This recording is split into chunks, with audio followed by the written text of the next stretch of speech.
ମୋ ନାଁ ହେଉଛି ପଞ୍ଚାନନ ମିଶ୍ର।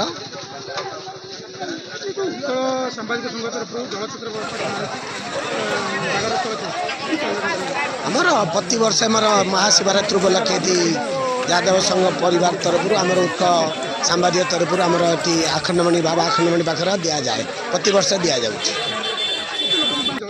ଆମର ଏଠି ହଜାର ହଜାର ଲୋକ 3-4 ହଜାର ଲୋକଙ୍କ ପାଇଁ ଜଳଛତ୍ରରେ ଆଇଛି, ଦହି ସର୍ବତ୍ର ଚିନି ସହିତ।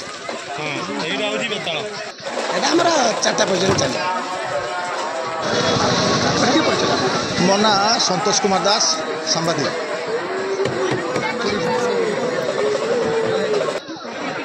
ଦେଖନ୍ତୁ, ଏଇଟା 2 ବର୍ଷ ଧରି ଆମର ଏ ବାବା ଆଖଣ୍ଡମଣି ପୀଠ ଇଏ ପ୍ରତି ଜାଗରକୁ ଏଠି ଦହି ସରବତ ପଣା 2 ବର୍ଷ ହେଲା ଦିଆଯାଉଛି। ଏଠି ଦିନ 10ଟାରୁ ଆରମ୍ଭ କରି 4ଟା ପର୍ଯ୍ୟନ୍ତ ଚାଲେ। ହଜାର ହଜାର ଭକ୍ତ, ଲକ୍ଷ ଲକ୍ଷ ଭକ୍ତ ଏଠି ଶ୍ରଦ୍ଧାଳୁ